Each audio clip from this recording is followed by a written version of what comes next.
जय श्री माता जी। ऑनलाइन उपस्थित सभी सहयोगी भाई बहनों का आज के ध्यान सत्र में हार्दिक स्वागत है। कलेक्टिव बंधन।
तीन महामंत्र, तत्पश्चात श्री गणेश मंत्र का उच्चारण करते हैं।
चित्त सहस्त्रार पे प्रार्थना करते हैं।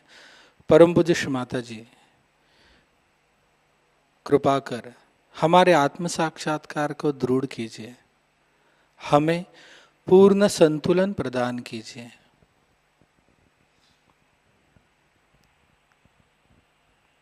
कुछ क्षण इसी ध्यान की अवस्था में बैठते हैं।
सब कुछ कह गए हैं, सब कुछ बता गए हैं। और जो सहज है ये अनेक वर्षों से, जब से क्रिएशन हुआ सबसे सहज ही होता है।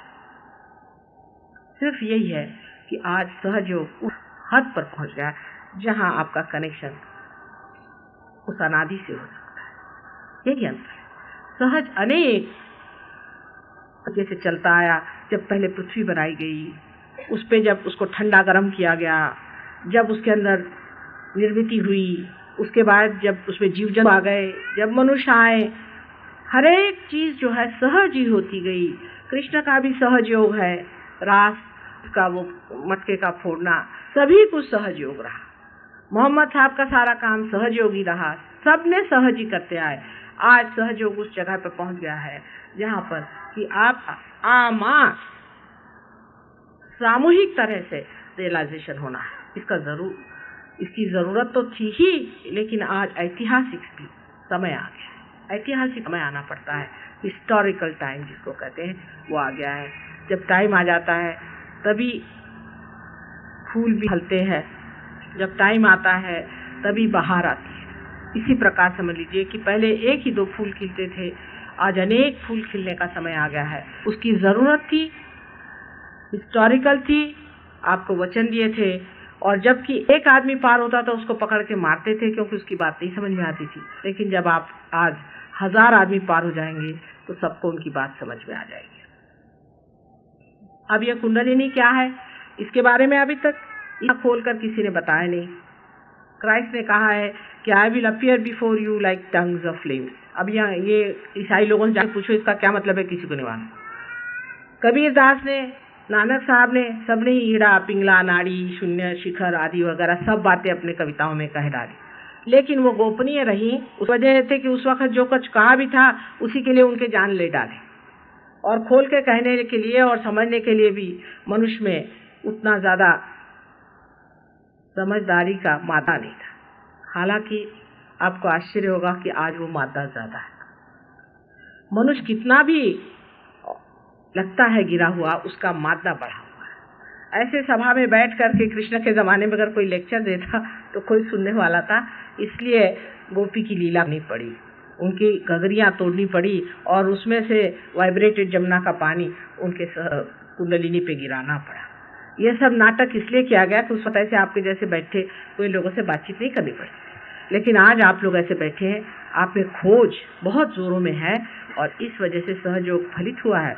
अनेक देशों में हुआ है, खासकर लंदन में बहुत जोरों में सहयोग ने अपना पैर जमा लिया। इसकी वजह एक है, अंग्रेज थे बड़े दुष्ट, इसमें कोई शक नहीं, हो रहे होंगे, पर उनके बच्चे बहुत अच्छे हैं, कि बच्चे वाकई में साधु और उन्होंने बड़ी गहरी खोज की है जीवन में, बड़ी गहरी खोज की, उसके फलस्वरूप बहुत गहरी खोज की है।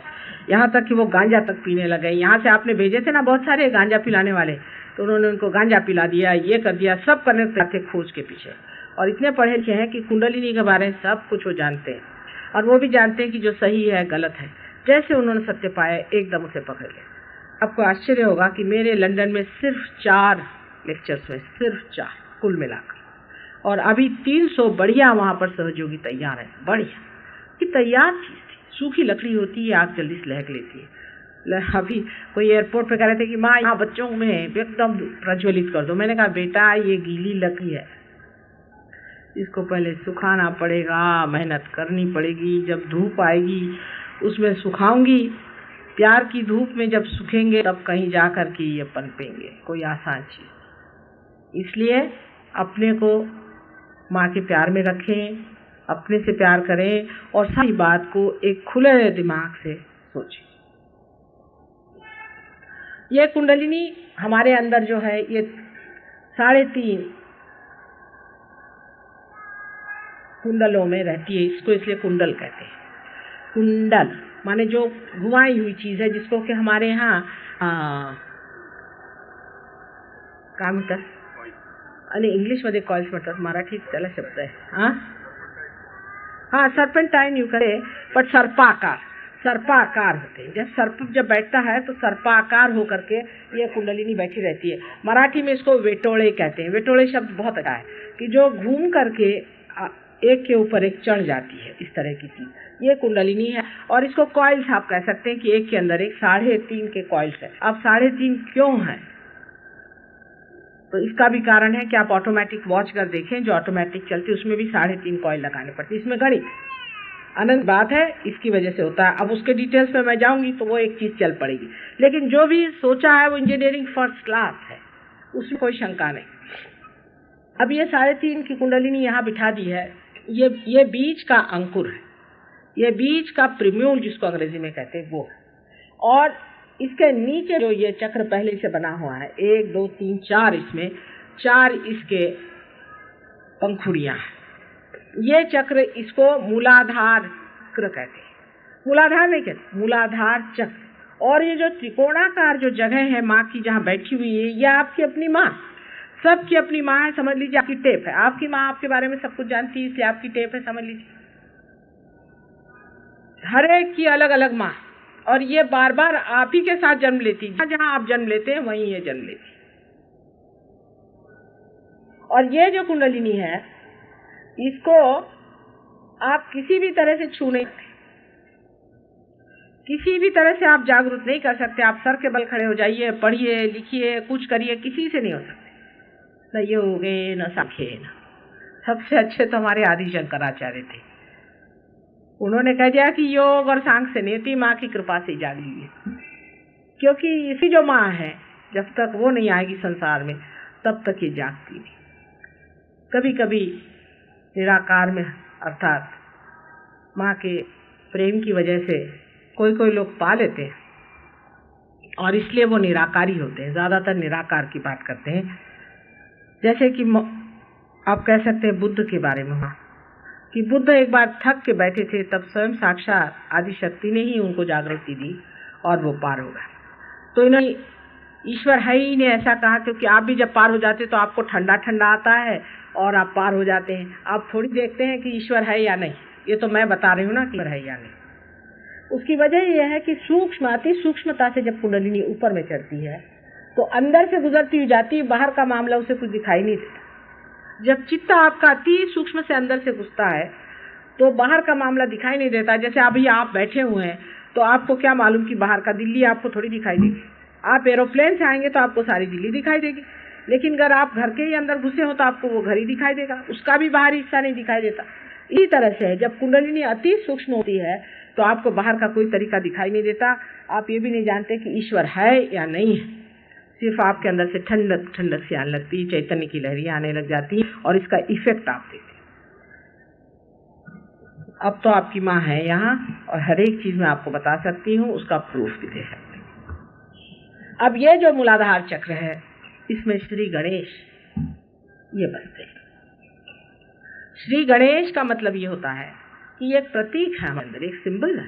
किस चीज का सिंबल है? इनोसेंस का, अबोधिता का, पवित्रता का। जब ये माँ ने सृष्टि बनाई पूरी, तो सृष्टि बनाने से पहले उसने संसार में पवित्रता भरी। कोई भी माँ होगी, उसका बच्चा पैदा होने वाला होगा तो पहले हर एक चीज 1000 तरह की वो सफाई करेगी कि मेरे बच्चे को कहीं गंदगी न लग जाए। कैसी भी माँ हो, वो चाहे अनपढ़ हो, चाहे वो टी क्यों ना हो, चाहे वो कोई भी माँ हो, पहले अपने बच्चे के लिए साफ सुथरी जगह बना देगी कि मेरे बच्चे पे किसी का अटैक नहीं आ जाए। ये कि ममता की निशानी है। तो उसने श्री गणेश को बना करके यहाँ बिठा दिया, पवित्रता को उसने बिठा दिया दरवाजे के ऊपर में। और जो लोग कहते हैं कि सेक्स से कुंडलिनी जागृत होती है, वो अपने माँ के साथ सेक्स करो कह रहे हैं। कम से कम हिंदुस्तानी होकर के इसको समझो, अंग्रेज तो समझ नहीं सकते, उनको कोई माँ बहन ही नहीं गधों। तुम लोग तो समझो, कोई ऐसी बात आपसे समझा तो क्या आप इसको मानना चाहिए? ये रजनीश ऐसे समझाता है, उसको कहो अपनी माँ के साथ रहे, लोगों को ऐसी गंदी बातें करने की जरूरत नहीं। कितना बड़ा राक्षस है, आप समझ लो तो कि कुंडलिनी की जागृति जो आदमी कहता है कि सेक्स से होती है, कुछ भी नहीं होता। जब आदमी इस तरह के गलत काम करता है, कोई भी आदमी जो बहुत विषयी हुआ और जो जीवन को, जिसने अपनी कोई इज्जत दुनिया में नहीं की हुई, जिसने बड़े गंदे कर्म किए हैं और वो कुंडलिनी की बातें करने लग जाता है, तब गणेश जी उस पर बिगड़ते हैं और वो नाचना शुरू करता है, एकदम चीखना शुरू करता है, बीच में ही उठेगी एकदम से, आफत मचाएगा। ये कुंडलिनी में गड़बड़ करने से होता है। जो सत शरीर है उसमें कभी कुंडलिनी ऐसा काम नहीं करेगी। कुंडलिनी स्वयं कुछ नहीं करती हो तो माँ ही तुम्हारी है, वो तो तुम्हारे वरदान के लिए, तुम्हारे पुनर्जन्म के लिए वो ऐसा नहीं कार्य करी, पर गणेश गुस्सा हो जाते। तांत्रिक लोगों ने इसका बड़ा फायदा उठाया। हालांकि ये मैं कहूंगी कि कभी भी माँ बच्चे की पूरी गलती कभी नहीं कह वाली, इसी वजह से हो शायद माँ कभी ये नहीं कहती कि कंप्लीटली कंडेम्ड, माँ का स्वभाव होता है। मैं ये कहूंगी कि शुरू में जो गलती हुई होगी, हो सकता है, मैं अपने स्वभाव के अनुसार कहती, हो सकता है कि मनुष्य ने अपने मूलाधार चक्र पे गणेश जी को देखा होगा, सिर्फ उसकी सूंडी देखी होगी, तो सोचा होगा कि ये कुंडलिनी है और इसीलिए उन्होंने गड़बड़ करी। हो सकता है, इसलिए बेसिकली पहले ही शुरू से ही बुनियादी तौर पे मनुष्य को करने किया जाता।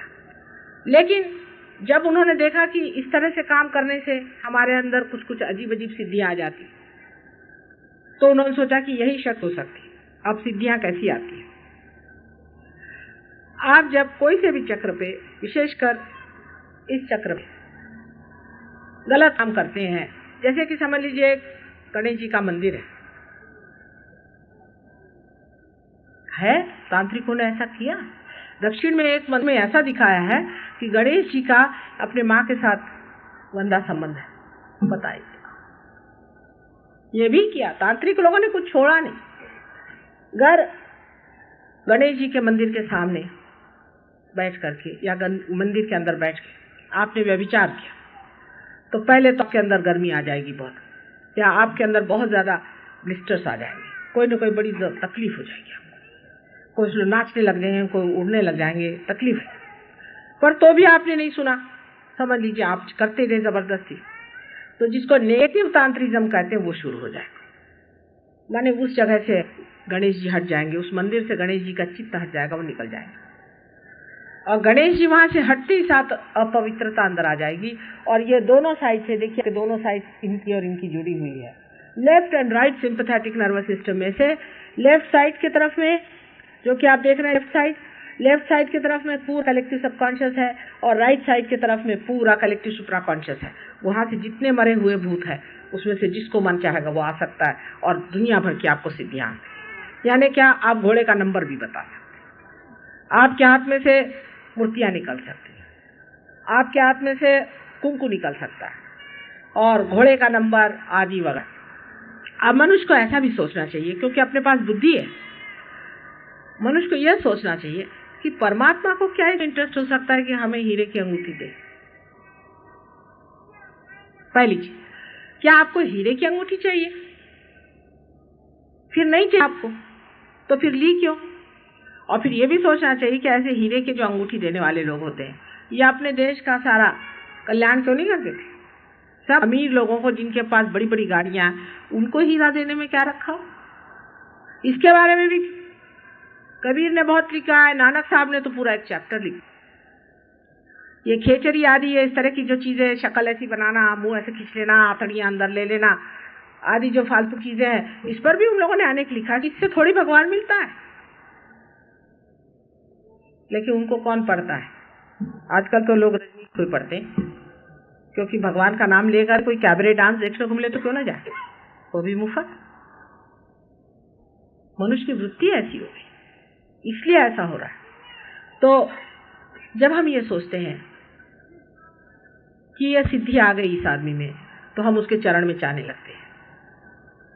जब उसमें जाने लगते हैं तो गणेश आपके अंदर लुप्त हो जाते हैं। ज्यादातर गणेश जी के लुप्त हो जाने से प्रोस्टेट ग्लैंड की बीमारियां तैयार हो जाती है। दूसरी साइड अब देख लीजिए, ये तो हम इंटेलिजेंस की बात कर रहे हैं, दूसरी साइड में क्या होता है। अब आप अभी साहब आए थे आज जी, बड़े अच्छे आदमी हैं, शुद्ध आदमी है, उन्होंने यहाँ गणेश जी की पूजा की, गणेश जी को रखा है, उनको पूछते हैं सुबह शाम तक, और उनका जो है मूलाधार चक्र पकड़ा।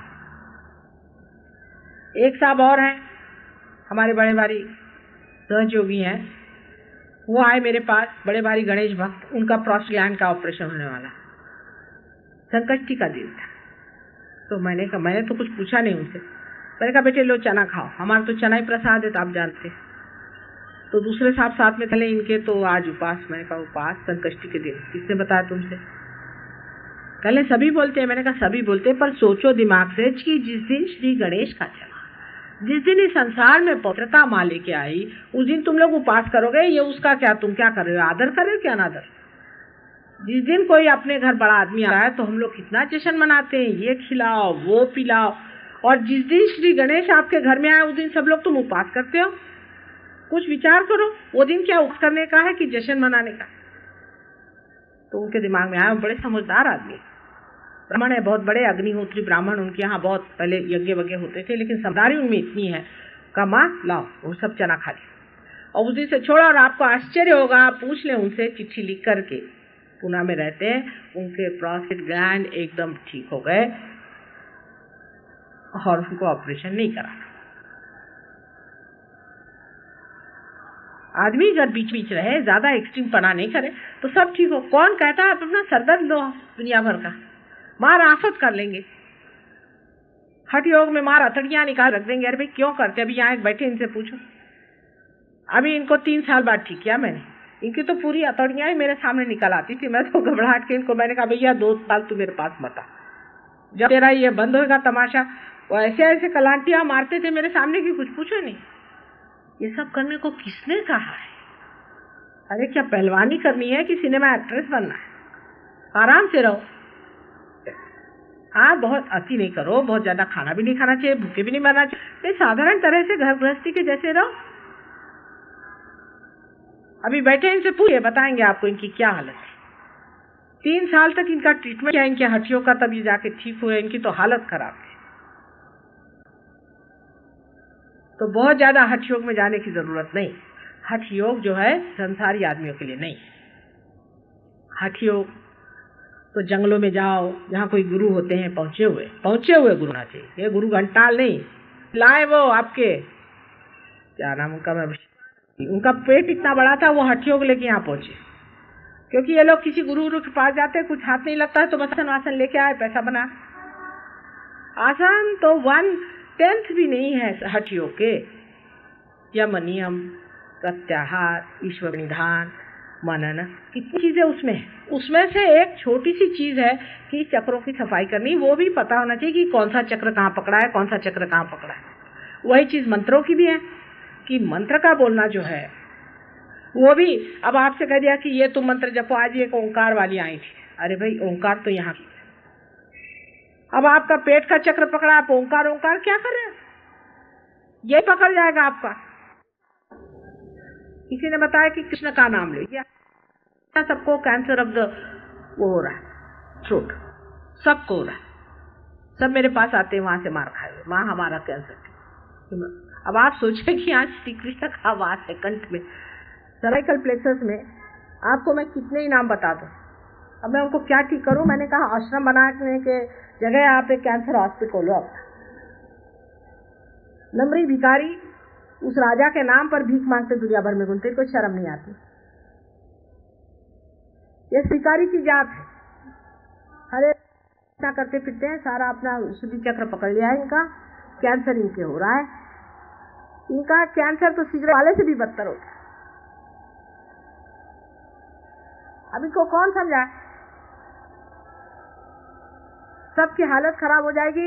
एक 4-5 साल में बहुत सारे कैंसर थ्रोट के पेशेंट्स हो जाएंगे, तब छोड़े। उससे ऊपर का जो चक्र है, जिसे कि हम नाभि चक्र यहाँ कहना चाहिए, हालांकि उसके बीच में एक चक्र और पड़ता है। ये जो नीचे का चक्र दिखाया है, इसकी मूलाधार चक्र कहते हैं। इससे हमारे शरीर में, जिसे पेल्विक प्लेक्सस कहते हैं, वो कंट्रोल होता है। अब पेल्विक प्लेक्सस जो है ये ग्रोथ, और इसी से हमारी जनरल इंद्रिय वगैरह इंद्रिय हैं, उसमें भी 4 सब प्लेक्सस होता है। देखिए डॉक्टर भी इस चीज को जानते हैं, उसके भी 4 सब प्लेक्सस, पर ये ग्रोथ में बाहर है और सटल में अंदर में ये चक्र है। जैसे है कि सटल में प्राइम मिनिस्टर बैठे हैं लेकिन उनकी सेक्रेटेरिएट बाहर काम कर रही है, इसी तरह कि सटल में जो है गणेश बैठे हुए हैं, उनके भी 4 हाथ हैं, उसके अर्थ हैं, और उनसे जो कार्यान्वित है वो सर्वाइकल प्लेक्सस, पेल्विक प्लेक्सस है, जो उसके भी 4 सब प्लेक्सस है। सब जितने भी चक्र हैं उनसे 40 जो भी प्लेक्ससेस हैं उतने ही उनके भी पंखुड़ियां। उससे आगे आप देख रहे हैं कि मैंने बताया आपसे मूलाधार चक्र है।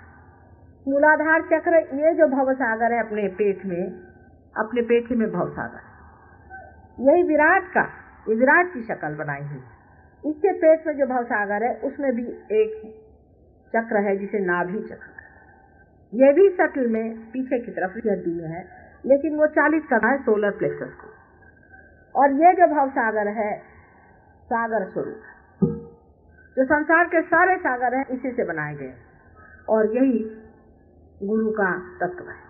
गुरु तत्व जो है ये जल तत्व है, और गुरु का तत्व है, और इसमें दत्तात्रेय जो गुरु हैं, आदि गुरु हैं, वो बनाए गए हैं, और उनके 10 मुख्य अवतार हुए हैं। उसमें से राजा जनक, नानक, मोहम्मद सब एक ही तत्व के अवतार हैं। इसलिए मुसलमान और सिखों की लड़ाई बिल्कुल बेवकूफ की बात है। नानक साहब तो संसार में दोनों को एका करके आए थे, बाद में मुसलमान गधे हो गए और उन्होंने आफत मचा दी। और अभी भी जिस चीज उन्होंने मनाही की थी वो दोनों ने ही एक की थी, बिल्कुल एक ही चीज है, 2 चीज नहीं, बिल्कुल एक चीज। और इसका भी आपको प्रत्यक्ष है कि एक बार नानक साहब मक्के के तरफ में पैर करके लेटे थे, तो किसी ने कहा इधर मक्का है, इधर क्यों पैर, तो उनका अच्छा चलो इधर मैं पैर करूं, उधर ही मक्का गया। जहां उनके चरण थे वहीं मक्का आ गया, तो अगर वो मोहम्मद साहब नहीं थे तो कैसे आ गए, सोचने की बात है, इसकी जाने। तो ये जो हमारा भवसागर है, इसमें जो आदमी बहुत ज्यादा कट्टर होता है जाति का, जिसमें कट्टरता होती है ज्यादा, वो आदमी पार नहीं होता। मैं मुसलमान, मैं हिंदू, मैं फलाना, मैं ब्राह्मण, वो पार नहीं हो सकता। ये भव सागर का प्रॉब्लम है। और इसके बीच में जो नाभि चक्र है, ये नाभि चक्र जो है ये हमारे धर्म की रक्षा करता है। यदा यदा ही धर्मस्य ग्लानिर्भवति भारत, इसमें श्री विष्णु और लक्ष्मी का स्थान है, लक्ष्मी नारायण जी का स्थान है। और जब जब धर्म की ग्लानि हो जाती है तो स्वयं साक्षात परमात्मा ही अवतरण लेते हैं, क्योंकि ये जो कृष्ण आपने देखे हैं या जो विष्णु जी हैं, यही हमारे सृजन तत्व के हैं, इवोल्यूशनरी है, इसलिए वो जन्म लेते हैं। शिव जी ने कभी भी जन्म नहीं लिया, ब्रह्मा ने एक ही बार जन्म लिया है, जो कि इस चक्र में बसते हैं और इसी से चारों तरफ घूम करके, और इसका संबंध उनका नाभि से है। इसमें ब्रह्मदेव और सरस्वती का स्थान है और वो चारों तरफ घूम करके और इस भवसागर को बचाते हैं और मनुष्य में धर्म की स्थापना करते हैं। मनुष्य के धर्म 10 हैं मुख्यतः, और इसीलिए 10 बहुत बड़े गुरु हो गए। जैसे कि सोने का धर्म होता है, आप कहते हैं कि सोना कभी खराब नहीं होता, अनटार्निशेबल है। उसी तरह मनुष्य में 10 धर्म होते हैं। जब इस धर्म से वो च्युत हो जाता है तो वो दानव हो जाता है। गुरुओं ने बताया कि शराब नहीं पीने की, क्योंकि मनुष्य अपने धर्म से च्युत हो जाता है, इसलिए उन्होंने मना किया। और शराब आपके धर्म के विरोध में बैठ। मनुष्य अगर दानव बनाना तो उसे शराब पीजिए। मेरी तो समझ नहीं आती कि अगर एक दानव बना घूम रहा है तो ऐसे जगह जाने की जरूरत क्या। और ऊपर से उससे क्या लिखते हैं, और ये मुसलमान जो अपने को बहुत बड़े मुसलमान कहलाते हैं, इनसे बढ़ के शराब पीने वाला तो कोई है नहीं। और सिखों का क्या हाल लंदन में हो रहा, शर्म आती। वो एक हेलमेट लगने के पीछे में मार आफत मचा दी, और जब शराब पीने पे आते हैं तो क्या अंग्रेज और क्या रशियन पिएंगे। पहले तो चोरी छिपे पीते थे, अब तो खुलेआम। सबसे बड़ी चीज है जो हमें बता गए हैं, उसके थोड़े से भी रास्ते पे तो पार हो सकता है। लेकिन अब कोई शराबी कबाबी वहां से आए और मेरे ऊपर हक लगाए कि माँ हमें पार करा दो, तो उसका क्या अधिकार है बताइए। उसका कोई अधिकार हो पार होने का? जब उसने एक छोटी सी भी बात अपने पिता की नहीं सुनी तो उसको कैसे हम पार करा सकते। और जब वो पार नहीं हुआ तो जाकर के मेरी बदनामी करेगा कि हाँ वो तो ऐसे ही है, वो तो हाथ घुमाती है, वो तो जादू करती है, मंत्र करती है। और आप क्या है? उनसे पूछा कि आपने क्या किया आज तक? आपने किसे पार किया? आपने किसका भला किया है? आपने किसी की तंदुरुस्ती बढ़ाई है, किसकी तबीयत ठीक करी है, कुछ किया है? माँ को तुम बुरा बोलते हो, तुम्हारी क्या हस्ती। लेकिन यहाँ तो जो उठा वही बोल सकता है, किसी को भय तो है नहीं किसी के खिलाफ बोलने की। अब इससे ऊपर में मैं अभी आपको संक्षिप्त में बता रही हूँ क्योंकि विषय बहुत बड़ा है, लेकिन कल मैं आपको इसके सबकॉन्शियस और कॉन्शियस माइंड पे बताऊंगी। जो चक्र है इसे हृदय चक्र कहते हैं, और हृदय चक्र में श्री जगदम्बा का स्थान है, शक्ति का स्थान है, जो सबकी जगत की जननी है उसका स्थान है। क्योंकि जब जब भवसागर में बड़े बड़े राक्षसों का जन्म हुआ और उन्होंने सारे जितने सात्विक लोगों ने सताना शुरू कर दिया, तब वो स्वयं साक्षात आकर के उनका हनन करती है, उनको खत्म कर देती। इसलिए आपको देवी भागवत पढ़ना पड़ेगा, देवी पुराण पढ़ना पड़ेगा। इससे मार्कंडेय जैसा कोई बड़ा गुरु नहीं होगा। मार्कंडेय भी बहुत बड़ी महान शक्ति थी मार्कंडेय भी। और ऐसे आदि शंकराचार्य जो थे वो तो अभिभूत थे माँ से, उन्होंने कुछ लिखा ही नहीं, वो बस माँ की प्रेज ही गाते रहे सुबह शाम। अगर कोई शंकराचार्य को पढ़े तो उन्होंने कोई भी विवरण खास दिया नहीं, बस वो तो सौंदर्य लहरी और ये चैतन्य लहरी जिसे हम वाइब्रेशन से यही गाते। बहुत बड़े पुत्र थे वो। अब उन्हीं सारे आजकल बैठे हुए हैं। मैंने सुना कि वो अपना बड़ा भारी छत्र सोने का बनवा रहे हैं। अब क्या कहिए, अपने सर पे वो है खुद इतने से बुआमन, और वो अपने ऊपर में चक्र बनाए, किसी दिन गिर गया तो चोट ही लग जाएगी उनको। मतलब गिरेगा तो मेरा नाम मत है, लेकिन बता रही हूँ मैं तुमसे, कम से कम इतना बना ले कि उनके सर पे न चोट लगे। गिरे तो चारों तरफ हैगा, बीच में बैठ के रहे आराम से, और उसी में बैठ के विमान में वो साथ जाने वाले, और सब लोग उसकी पूजा में जाते हैं। खासकर जितने भी बेचारे साउथ इंडियंस हैं, इनके चूमड़ बना रखा है। मैंने एक लेडी से पूछा कि तुम्हारा हीरे का गया? वो मैंने दान में दिया। मैंने कहा किसको? कल मैंने कहा अच्छा, कल उनका बन रहा है ना, उसमें हीरे भी लगने चाहिए। मैंने कहा उसमें हीरे लगा, ऊपर में 4-5 हाथी भी खड़े करो। एक एक तमाशा दुनिया में हो रहा है। अरे जरा देखो तो सही, क्या ये भगवान के नमूने ऐसे होते हैं भगवान के लोग? अरे भगवान के लोग तो होते हैं, बादशाह होते हैं, बादशाहत होती है उनकी, उनको क्या देने वाले हो तुम? बादशाहत ये होती है कि जमीन पर सो जाए तो भी बादशाह है, चाहे महलों में रहे तो भी बादशाह है, चाहे कहीं भी रहे तो भी बादशाह है। उसको कहना चाहिए भगवान के आदमी की ये कि वो मुकुट लगा करके घूमे, यहाँ पे हीरे जड़ा करके, गधों में हीरे लगाने से वो कोई राजा नहीं होते। उनको ऐसा लगता है गधों को, या दुम में थोड़े से हीरे जड़ा लो तो दुम कट जाएगी। अच्छा, तो ये देवी जी का स्थान है। देवी जी जो है हृदय चक्र शिव जी का स्थान है। हृदय में आत्मा स्वरूप शिव जी बसते हैं हर समय। तो इसके लिए हमेशा उदाहरण देती हूँ। आजकल मॉडर्न बड़ा अच्छा उदाहरण है, जिस तरह से कि एक लाइट में एक छोटा सा दीप जलते रहता है गैस के, या आपने गैस घर में होगी तो उसमें देखा छोटी सी फ्लिकर जलती रहती, और जैसे ही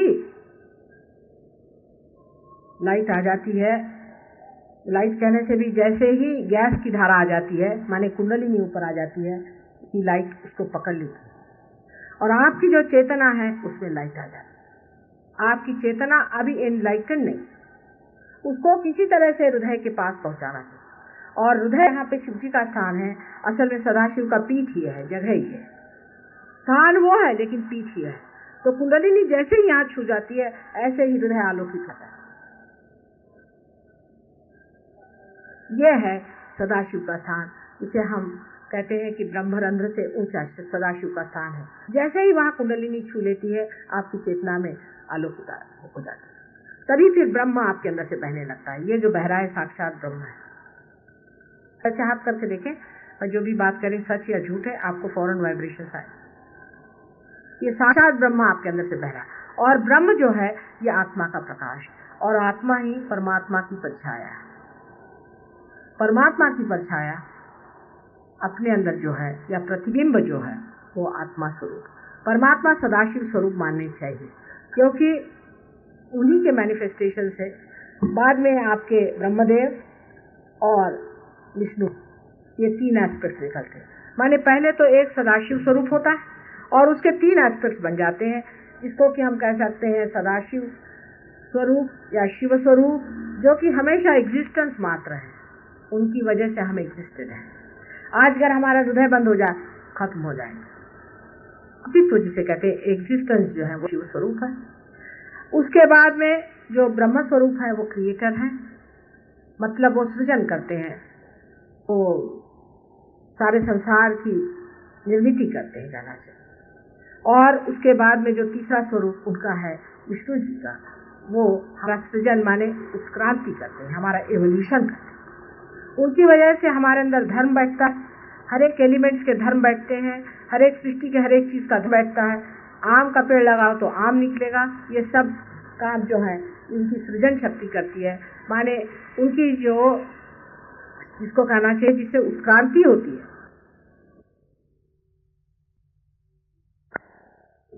शिव जी का स्थान यहाँ पर है।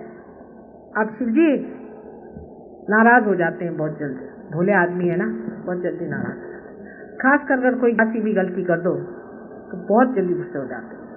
उनको मनाने के लिए तो साक्षात आदि शक्ति को उनके चरण पकड़ने पड़ते हैं जब गुस्से हो जाते हैं। तो उनको भाई गुस्सा नहीं करना चाहिए। और वो गुस्सा काहे से होते हैं? वो गुस्सा इसलिए होते हैं जब मनुष्य का चित्त आत्मा की ओर नहीं होता। मनुष्य है, अब समझ लीजिए हठ योगी है, या जो आसन वासन का सो कॉल्ड हठ योगी जिनको कहना चाहिए, तो वो रात दिन अपने शरीर कमाते रहते हैं। शरीर के तरफ जिस आदमी का ज्यादा चित्त गया गुस्से हो जाएगा। जो आदमी बहुत ज्यादा मेहनत करता है और सोचता है कि मुझे भी करना चाहिए, वो भी करना चाहिए, धन कमाना चाहिए, घर बनाना चाहिए, घर बनाने के बाद एरोप्लेन बनाना चाहिए, एरोप्लेन के बाद में पता नहीं और क्या बनाना चाहिए, इस तरह के जो आदमी होते हैं उनसे बड़े रुष्ट हो जाते हैं शिव जी। इसीलिए लोगों को हार्ट अटैक्स आते हैं, क्योंकि चित्त आत्मा की ओर नहीं। चित्त को आत्मा की ओर रखो, खासकर आपके दिल्ली शहर में ये बहुत कॉमन चीज है। इसको मैं बहुत माइल्ड शब्दों में कहती हूँ कि इम्बैलेंस। उससे लोग खुश होते हैं, नाराज नहीं होते। मैंने राइट साइड की एक्टिविटी ज्यादा है, आप मेहनत कर रहे हैं, आराम हराम है, चलो मेहनत करो, मेहनत करो, पैसा कमाओ, देश का डेवलपमेंट करो। डेवलप होना चाहिए। डेवलप माने क्या? वो इंग्लैंड जैसा कर रहे क्या? यहाँ पर कि 10% लोग तो सुसाइड करते हैं, 10% लोग पागल खाने में जाते हैं, 10% लोग अनाथालय में बैठे हैं, 10% बच्चे जो हैं वो भांग खाते हैं।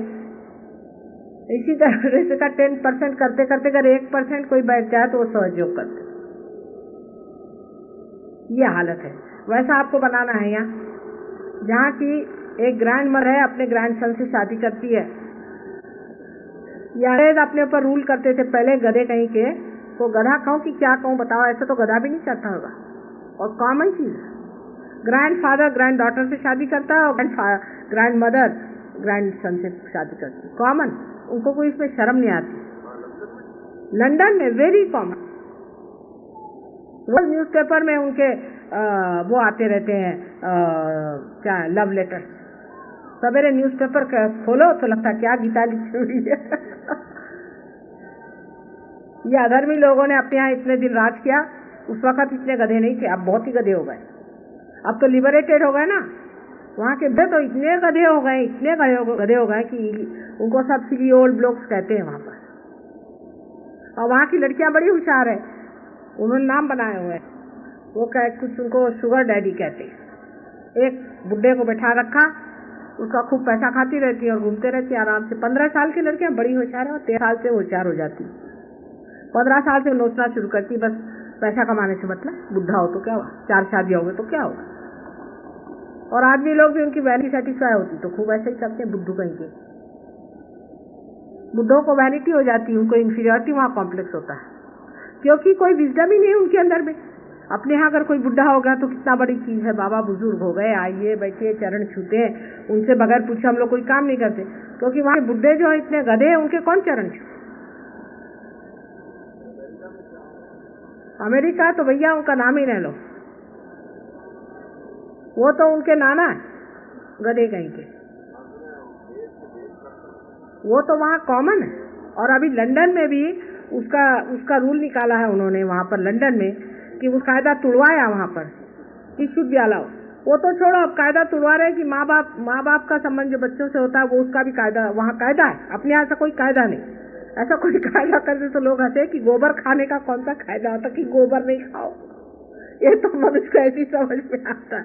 तो अभी उसके कायदे के पीछे में लड़ रहे हो कि ये जो कायदा है इसको मिटाओ, अब तुम बताओ।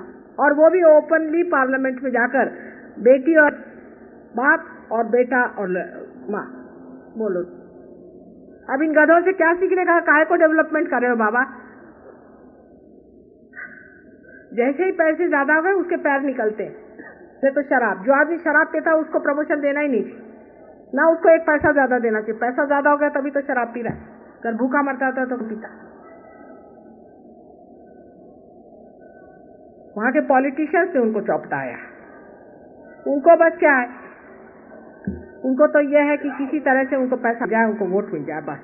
फिर जो करना करो, ये तुमको कायदा पास करना, हम ये करा देंगे, हमको वोट दो।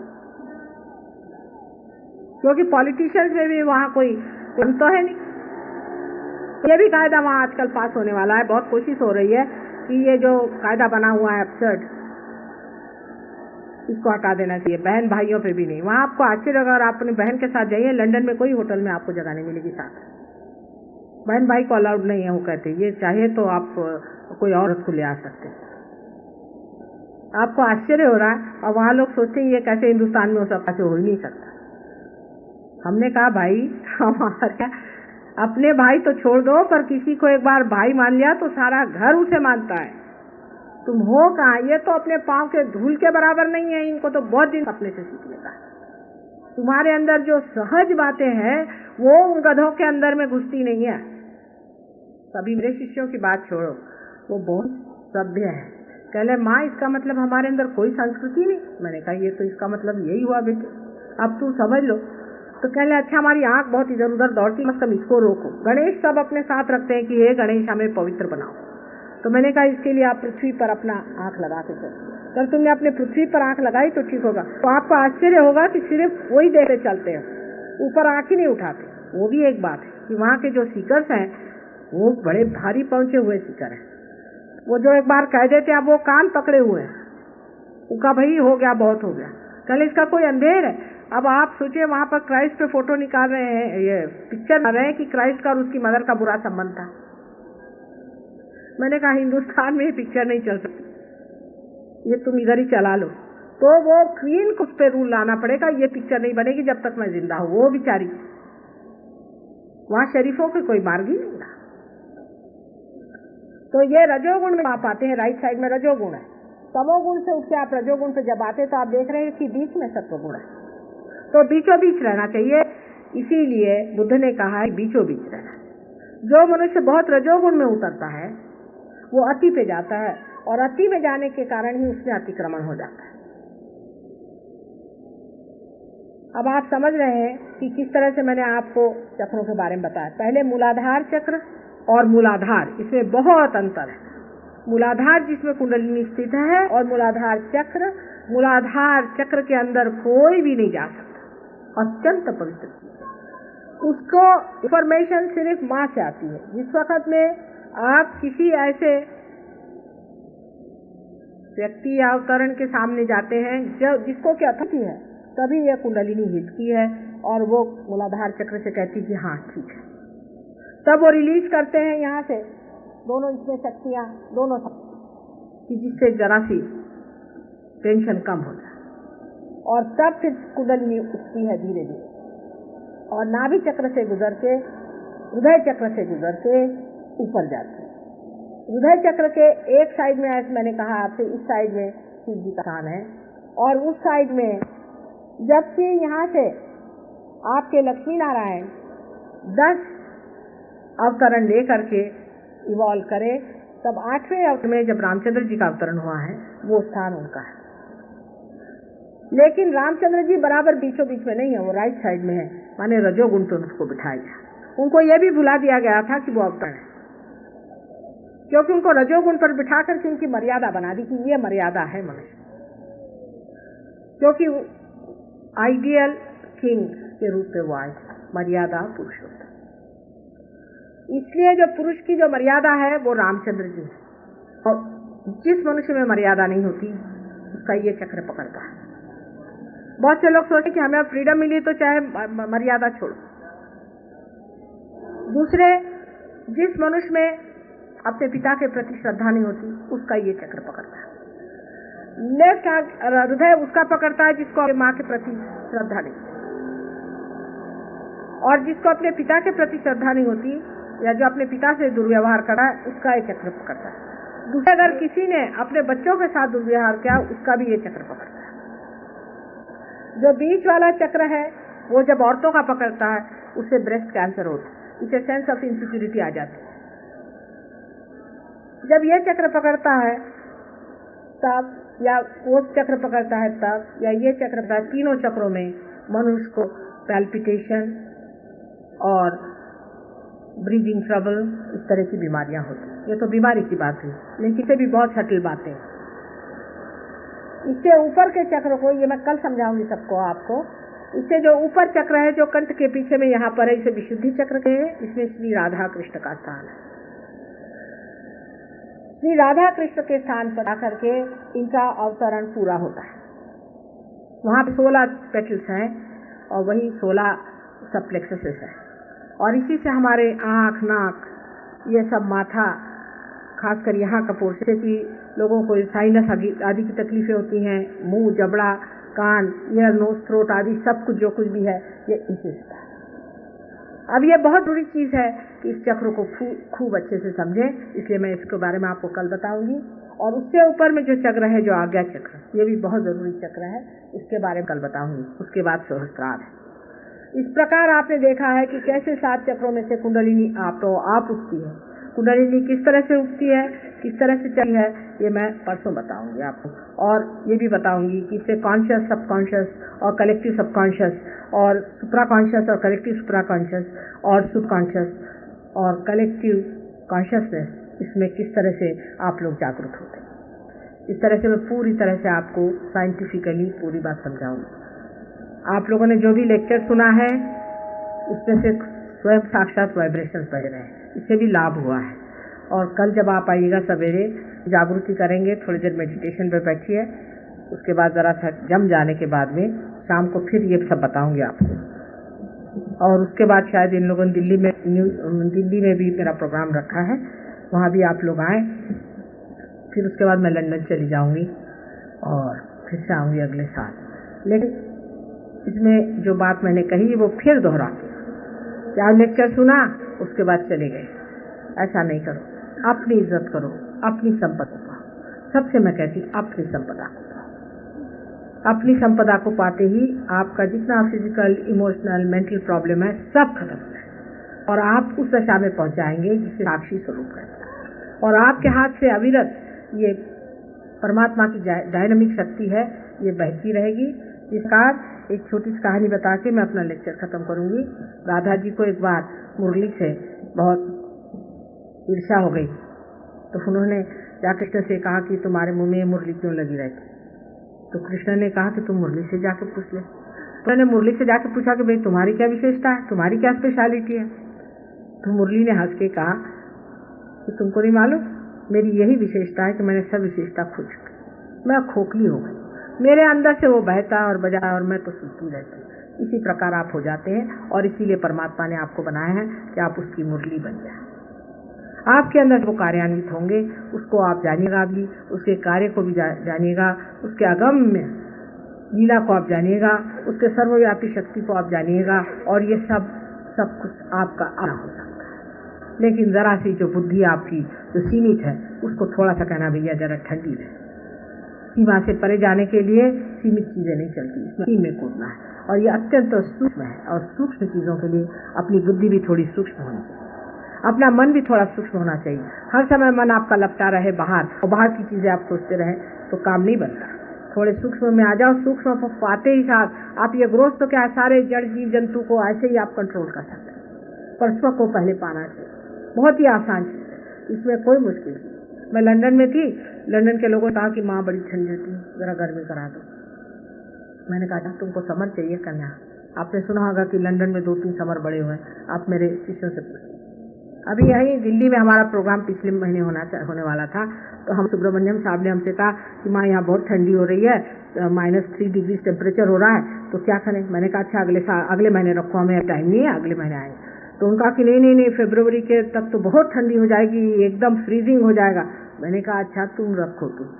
हमारे आने से पहले एक ही दिन सूर्य देवता जी शुरू हुए मेहनत करने के लिए, और अभी आप लोग आराम से बैठे हो। तो ये कोई मुश्किल काम नहीं। पहले सूक्ष्म को पाते, सूक्ष्म को पाते ही साथ में क्या है, जड़ तो ऐसे ही आप लोगों ने वैसे भी जड़ को काबू कर लिया है, पर जड़ आपके खोपड़ी पे बैठ गया। जैसे कि आपने जड़ है, अभी इसको देखिए, इलेक्ट्रिसिटी को आपने मैनेज कर लिया, लेकिन इलेक्ट्रिसिटी के बगैर आपका काम नहीं चलता, तो इलेक्ट्रिसिटी ने आपको काबू किया। लेकिन जब आप पार हो जाते हैं और जब उस दशा में आप जाते हैं जहाँ के सारे जड़ के ऊपर आप बैठे, तो जड़ है आपके चरण छूते, जो कुछ करना चाहे आप करवा सकते, उसका कोई महत्व भी नहीं रहता, फिर इंटरेस्ट ही नहीं रहता, फिर तो मजे में आदमी में रहता। और सबसे सुंदर जो चमत्कृति परमात्मा की, ये आप लोग हैं, मनुष्य है, मानव है, और फिर उसका मजा आता है। जैसे अभी एक साहब प्रेमपुरी साहब पैर पे आए तो सबने देखो देखो देखो देखो इनके वाइब्रेशन कैसे आ रहे हैं।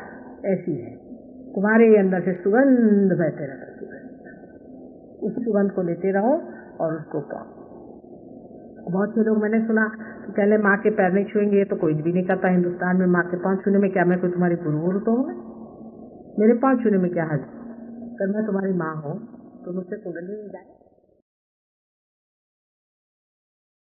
निःशब्द ध्यान में बने रहते हैं।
दोनों हाथों को जोड़कर श्री माता जी के श्री चरणों में प्रार्थना अर्पित करते हैं।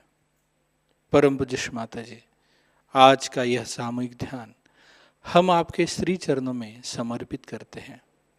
श्री माता जी, संपूर्ण जग में विश्व निर्मला धर्म स्थापन करने हेतु कृपा कर आप हमें सहयोग प्रचार प्रसार का एक शुद्ध और सशक्त माध्यम बनाइए। परम पूज्य श्री माता जी, कृपा कर हमारी सभी प्रार्थनाओं को स्वीकार कर हमें आशीर्वादित कीजिए। नमस्कार कर कलेक्टिव बंधन लेते हैं।